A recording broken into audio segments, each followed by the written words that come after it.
ന്യൂറോണുകളുടെ ഉണ്ടെന്നും ഒന്നും അറിയില്ല. ഒരു പക്ഷിമൃഗാദികൾക്കും ചൊവ്വാദോഷമില്ല. അത് എപ്പോ ജനിച്ച സമയം നോക്കിയിട്ട് അതിന് ആരും അതിന്റെ വിവാഹത്തിന് ചൊവ്വേനെ നോക്കലില്ല. അല്ലെ ചൊവ്വേനെ നോക്കുന്ന ഈ മലയാളികൾ മാത്രമാണല്ലോ. കേരളം കഴിച്ച് ബാക്കി ഏടിയും ചൊവ്വക്ക് ഇതിനെപ്പറ്റി വലിയ പിടുത്തമില്ല.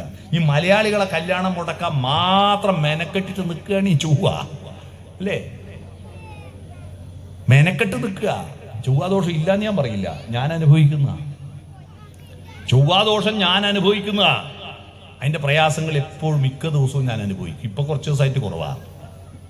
ജില്ലാ പഞ്ചായത്തിലെ മീറ്റിങ്ങിന് ഒരിക്കലും കൃത്യസമയത്ത് എത്തൂല. അന്ന് താഴെ ചൊവ്വ മുതൽ മേലെ ചൊവ്വ വരെ എപ്പം ബ്ലോക്കാ. അതാ ചൊവ്വാദോഷം. മനസ്സിലായോ? ഞാൻ പറഞ്ഞു വന്നത്, നമുക്ക് ഗോളാന്തര യാത്ര നടത്താം.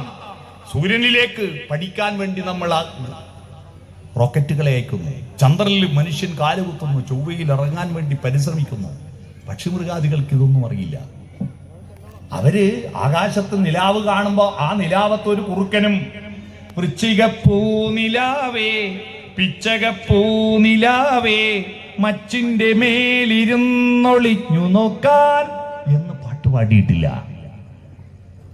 ഒരു കുറുക്കനും. അത് നിലാവത്ത് കണ്ട കണ്ടത്ത് കീയണം, ഞണ്ടിനെ പിടിക്കണം, കറുമുറ തിന്നണം, പാറമ കയറണം, പിരിവിരി തൂറണം, കുന്നുമ്മ കയറണം, കൂക്കി വിളിക്കണം. അത്രേ അതിനറിയൂ. അല്ലാതെ അതിന് നിലാവിനെ കുറിച്ചിട്ട് ചന്ദ്രികയിലലിയുന്നു ചന്ദ്രകാന്തം എന്ന് പാടിയിട്ടില്ല.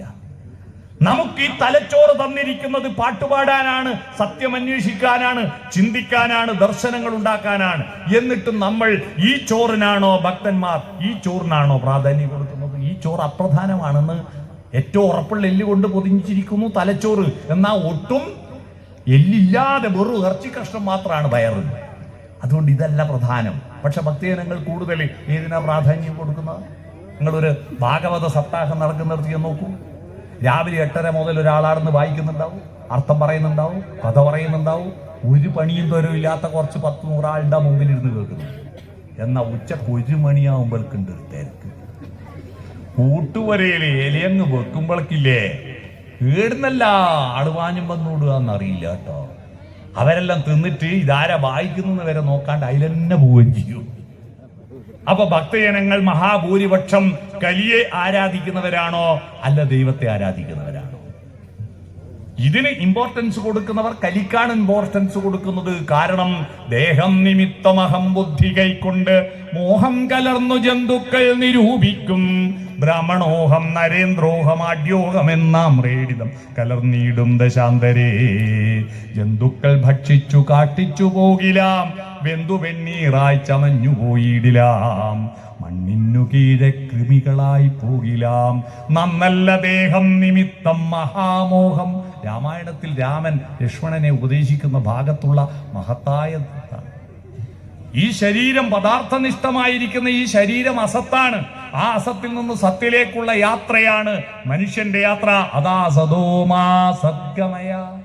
അസത്താണ്. ഞാൻ തെളിവ് തരാം. ഇവിടെ ഇരിക്കുന്ന ബഹുമാന്യരെ, നിങ്ങൾക്ക് ഇഷ്ടമില്ലാത്ത ഒരു പ്രസ്താവന ഞാൻ നടത്തട്ടെ. നിങ്ങൾക്ക് കേൾക്കുമ്പോൾ വല്ലാതെ അസ്വസ്ഥമാവും, പേടിയുണ്ടാവും. എങ്കിലും പറയാതെ നിവൃത്തിയില്ല.